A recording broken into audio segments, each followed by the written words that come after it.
এরপরে আসবেন কৃষক কবির হোসেন।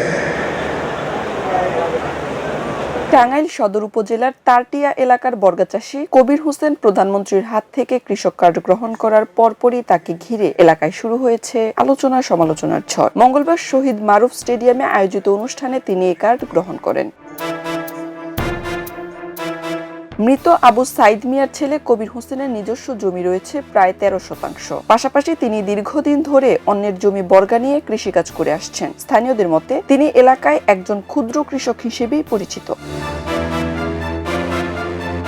তবে কৃষিকাজের পাশাপাশি সামাজিক যোগাযোগ মাধ্যমে কন্টেন্ট তৈরি করে আয় করার বিষয়টি সামনে আসার পর বিতর্কের সৃষ্টি হয়েছে। অনেকে প্রশ্ন তুলছেন, কৃষক কার্ডের সুবিধা কি কেবলমাত্র পেশাদার কৃষকরাই পাচ্ছেন, নাকি অন্য পেশার সঙ্গে যুক্ত ব্যক্তিরাও এর আওতায় চলে আসছে? আমাদের জমি সে কিন্তু চাষ করে, ওই ক্ষেতের পাশে আমাদের জমি আছে 39 ডিসেম্বরের উপরে।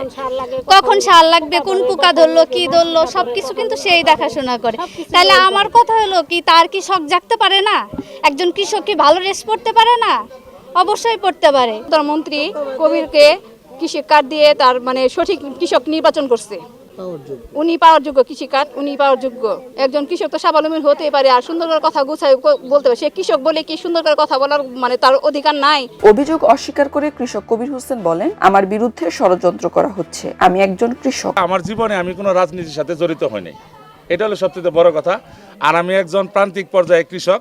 আমার নিজের মাত্র 13% এই বসত বিটাটা আছে, যেটা আপনারা দেখতে পাচ্ছেন। আর আমার একটা স্কিম আছে, এরিয়ার স্কিম আছে। এখানে আমি কিছু বর্গা জমি চাষ করি। অনেক অফিসার বিন্দু, অনেক লোকজন আসছিল, ওনারা স্যাররা আসছিল, সবাই দেখে গেছে সরজমিনে। এ বিষয়ে জেলা কৃষি সম্প্রসারণ অধিদপ্তরের উপপরিচালক আশিক পারভেজ জানান, নির্ধারিত নীতিমালা অনুসরণ করেই কৃষক কার্ড বিতরণ করা হয়েছে। আর সামাজিক যোগাযোগের মাধ্যমে বিভিন্ন ছবি টবি ভাইরাল হয়েছে, তো কৃষকের বক্তব্য আমরা নিলাম। আর আপনারা কৃষকের সাথে কথা বলেন, সত্যতা যাচাই করতে। অবশ্যই প্রকৃত এটা পরে তদন্ত জানা যাবে। আপনারা তার সাথে কথা বলে আপনারা নিজেরা দেখেন।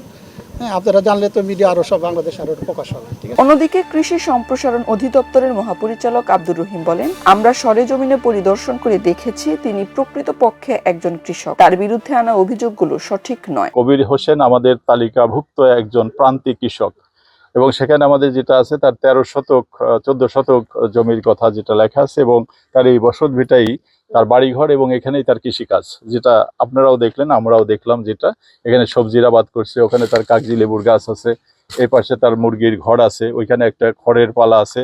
পিছন সাইডে দেখলাম তার যে গোয়াল বাড়িতে যেটা 3টা গরু আছে, তার মধ্যে একটা বাছুর, 2টা বড় গরু যেটা, এবং পাশে সে ওই গোবর দিয়ে যে সার করে সে জায়গাটা আছে, এবং তার যে ফসল যেটা করে বাইরে, সেটা হচ্ছে বর্গা চাষ করে সে। কৃষকদের প্রণোদনা ও সহায়তা নিশ্চিত করতে সরকারের উদ্যোগে কৃষক কার্ড বিতরণ কার্যক্রম চালু করা হয়েছে। তবে মাঠ পর্যায়ে এর বাস্তবায়ন নিয়ে বিভিন্ন মহলে প্রশ্ন উঠছে। খবরের কাগজ, নিখাদ, নির্ভীক, নিরপেক্ষ।